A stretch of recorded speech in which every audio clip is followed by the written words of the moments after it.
ఇటీవల కాలంలో కేంద్ర ప్రభుత్వం కులగణన చేస్తాము అని చెప్పడం జరిగింది.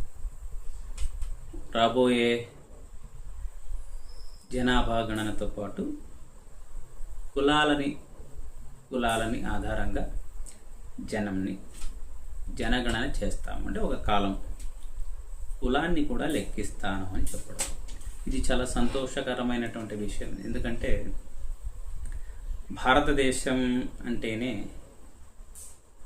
కొన్ని వేల కులాల కలయిక. భారతదేశంలో పుట్టిన ప్రతి వ్యక్తి, ముఖ్యంగా హిందూ మతంలో ఉన్న ప్రతి వ్యక్తి కూడా ఏదో ఒక కులానికి చెందినవాడుగా ఉంటాడు. మరి ఈ దేశం అభివృద్ధి చెందాలంటే కేవలం 1% ఉన్నటువంటి ప్రజలు బాగా అభివృద్ధి చెందితే దేశం అభివృద్ధి చెందదు.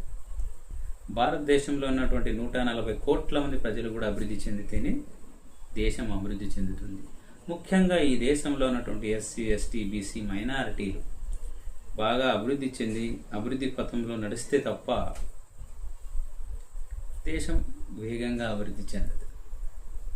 ఎన్నో వేల సంవత్సరాలుగా అణగారిన వర్గాలైనటువంటి బహుజనులు ఈ దేశంలో సాంఘికంగా, సాంస్కృతికంగా, ఆర్థికంగా, రాజకీయంగా కూడా వాళ్ళు వెలివేయబడ్డారు. ఎస్సీ, ఎస్టీలని ఈ దేశంలో లెక్కించారు అంటే జనాభా లెక్కలతో పాటు. కానీ బీసీలని లెక్కించడం లేదు.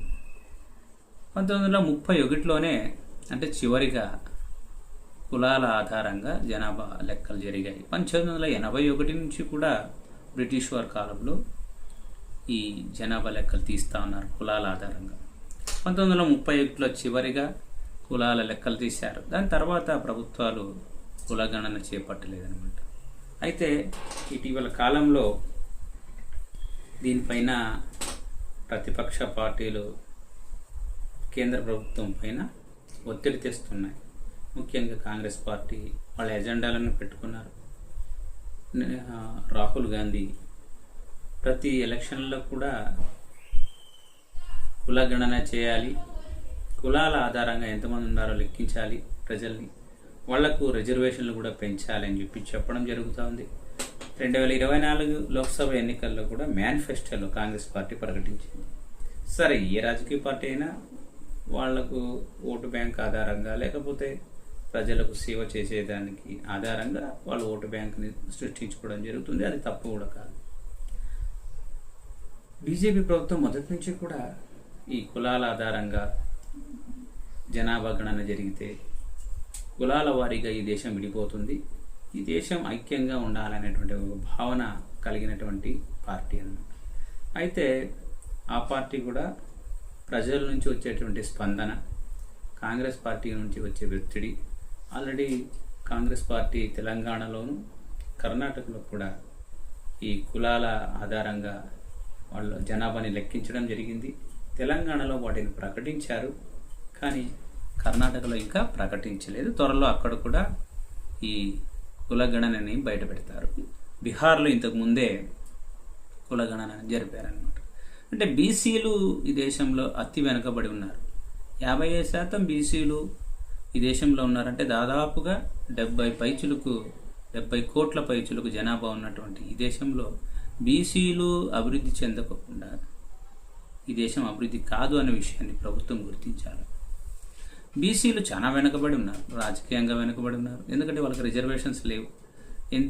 ఈ ఎస్సీలు, ఎస్టీలకి రిజర్వేషన్ ఉండడం వల్ల చట్టసభల్లో వాళ్ళకి ప్రాధాన్యత ఉంది. కానీ బీసీలకి రిజర్వేషన్ లేకపోవడం వల్ల బీసీల యొక్క ప్రాతినిధ్యాన్ని ఓసీలే తీసుకుంటున్నారనమాట. అంటే ఎక్కువ ఓసీలే పార్లమెంటులోను తర్వాత అసెంబ్లీలోను వాళ్ళకి ప్రాతినిధ్యం ఉంది. కనుక త్వరలోనే భారతదేశం ఇక ముఖ చిత్రాన్ని మార్చవలసిన అవసరం ఉంది.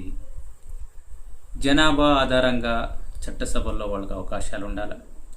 జనాభా ఆధారంగా వాళ్లకు విద్యా ఉద్యోగాల్లో కూడా రిజర్వేషన్లు ఉండగలిగితేనే ఈ దేశం అభివృద్ధి చెందుతుంది. కాబట్టి తప్పకుండా కేంద్ర ప్రభుత్వం త్వరలోనే నిర్ణయించి ఈ కులగణనని సక్రమమైన పద్ధతిలో పారదర్శకంగా ఒక టైం బాండ్ పెట్టుకొని కులగణన చేసి ఆ కులగణనలో వచ్చినటువంటి కులాల జనాభా ఆధారంగా వాళ్ళకి ప్రాతినిధ్యాన్ని కల్పించగలిగితే తప్పకుండా ఈ దేశం అన్ని రంగాల్లో కూడా అభివృద్ధి చెందుతుంది అని చెప్పి తెలియజేసుకుంటున్నాను.